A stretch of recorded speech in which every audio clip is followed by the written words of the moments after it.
Сәлем достар, біз бүгін сіздерге Шыңғыс ханның немересі, Моңғол империясының 6-шы патшасы, әрі Юань империясының негізін қалаушы Құбылай хан жайлы айтатын боламыз. Видеомыз басталмай тұрып, арнамызға жазылып, лайк басуды ұмытпаңыз. Ендеше біз бастаймыз. Құбылай 1215 жылы Шыңғыс ханның ұлы Төленің кенже ұлы болып дүниеге келеді. Ол ең алғаш 9 жасында Хорезмге қарсы соғыста атасымен бірге болып, қолбасшылармен бірге әскери басқосуларға қатысады. 1236 жылы Құбылай ең алғаш рет билікке араласа бастайды. Ол осы сәттен бастап өзінің ел билеудегі қабілетін жұртқа дәлелдеп, билік басындағы лауазымды жандарды өз қасына жинай бастайды. Ең алғашқы оған тапсырылған міндет Қытай жеріндегі салықтың толық жиналынбау себебін анықтап, мәселені қалыпқа келтіру еді. Ол осы бір істі абыроймен атқарып қана қоймай, Қытай жеріне саудагерлер көптеп келетіндей етіп жағдай жасаған еді. 1251 жылы Үгедей хан қайтыс болғаннан кейін таққа Құбылай ханның ағасы Мөңке отырады. Ол таққа отыра салысымен Құбылайды Қытай жеріне билеуші қылып тағайындап, өзінің жеке жасағымен бірге Қытай жеріне жіберген болатын.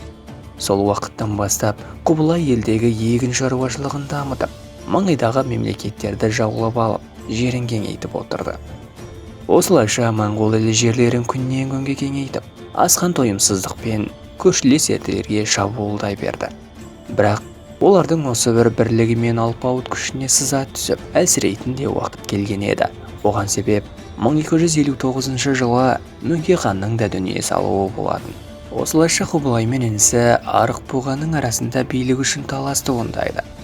Негізгі шарт бойынша елдегі барлық лауазымды қолбасшылар мен ханзадалар ел орталығы Қарақорымға жиналып, құрылтай өткізіп шешім шығару керек еді. Бірақ дәл осы уақытта Құбылай хан жорықта болады, әрі өзін хан тағына лайық көруі себепті оңай баруды дұрыс деп көрмейді. Қарақорымда өткен құрылтай нәтижесінде Арық Бұға Шыңғыс ханның ұрпағы болуы себепті таққа лайық танылып, хан болса Қытай жерінде де Құбылайды патша ретінде сайлайды. Осылайша бір уақытта бір елде екі патша пайда болады. Ағайындылар арасындағы айқастың кесірінен бір тұтас алып империя екіге бөлініп, бір-біріне жауға айналады. Ақыр соңында әскери қақтығыстар орын алып, Құбылай Қарақорымды басып алып, інісі Арық Бұғаны қолға түсіреді. Құбылай хан інісіне қандай шешім шығарған жайлы тарихта екі түрлі әңгіме бар. Бірі өлім жазасына кесілген десе, енді біреулер барлық лауазымынан айырып, жер аударып жіберген деседі. Осы бір оқиғадан кейін ел біртұтас болып тұра алмады. Бұрынғы моңғол ұлыстары тәуелсіз мемлекеттерге айналды. Жошы, Шағадай, Үгедей ұрпақтары империяның батыс бөлігін өзара бөліп алды. Иран жерінде Хуллагу мен оның ұрпақтары билік құрды, ал Құбылай болса ел астанасын Қарақорымнан қазіргі Пекинге қарай көшіріп, Юань мемлекетінің негізін қалайды. Бірақ әскери тәртіп атасы Шыңғыс хан құрған жүйе бойынша дәлірек айтар болсақ, 10 бас, 100 бас, 1000 бас болып бөлінеді. Егер бір сарбаз қателік жасаса, қасындағы барлық сарбаз жазаланатын еді. Осылай жасақты бірлікте ұстайтын еді. Бірақ Құбылай ханның өмірі тек жеңістен тұрған жоқ.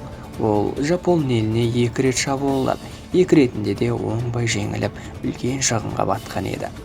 1274 жылы теңіз әскерін жасақтап, жолға шыққанымен Жапон аралдарына жетпей жатып, ауа райының қолайсыз болуы, әрі кемелердің қатты дауылға дайын болмауы себепті кемелер аударылып, Құбылай ханның 40 000 әскерінің сүйегі теңіз бетіне шашылып, балықтарға жем болса, келесі соғыста аса тыңғылықты дайындықпен 100 000 қол жинап 1281 жылы жапондарға қарсы қайта аттандырады. Бірақ олардың теңіз әскері жапондардың теңіз әскеріне төтеп бере алмады. Жағаға әзер деп жеткен аз ғана моңғол жасағын самурайлар жайратып салумен Құбылай тағы да жеңіліс тапқан еді. Құбылай хан Қытай халқын басқаруда басқалар сияқты аса қатыгез болмады. Ол отырықшы халықтың салт дәстүріне еш кесірін тигізбестен бұрынғыша өмір сүрулеріне мүмкіндік берді. Тіптен қазіргі Қытайдың қарыштап дамуына Құбылай хан әсер етті деп айтсақ та қателеспейміз. Себебі Құбылай жібек жолы арқылы Европа, Парсы елдеріне сауда жолдарын ашып, қауіпсіздікті қамтамасыз еткен еді.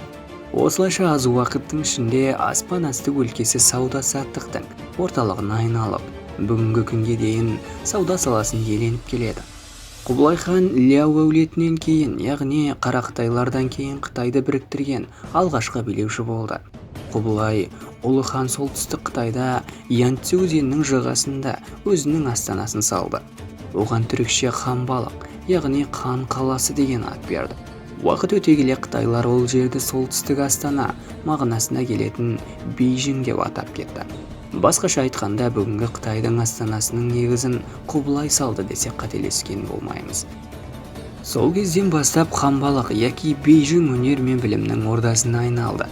Жалпы бүкіл Қытайдың бір орталыққа бағынуы, барыс келіспен сауданың жалпы айтқанда Қытай экономикасының дамуына алып келді. Қорыта айтқанда, Құбылай 18 ақпан 1294 жылы қайтыс болғанда, Қытайдың Юань әулеті өз билігін орнықтырған еді. Құбылайдың ұрпақтары Қытайды тағы бір ғасыр биледі. Ақыр соңында Қытайға барған барлық моңғол, түріктер қытайланып кетті. Бірақ олар бүгінгі Қытай мәдениетінің қалыптасуына өте қомақты үлес қосты. Бүгін Қытай мәдениеті деп біліп жүрген музыка, би, киім және әсіресе ел басқаруға қатысты көптеген құндылықтар сол көшпенді далалықтардың Қытайға апарған дүниелер еді. Видео ұнаса лайк басып, арнамызға жазылуды ұмытпаңыз. Сіздер үшін оттаймыз.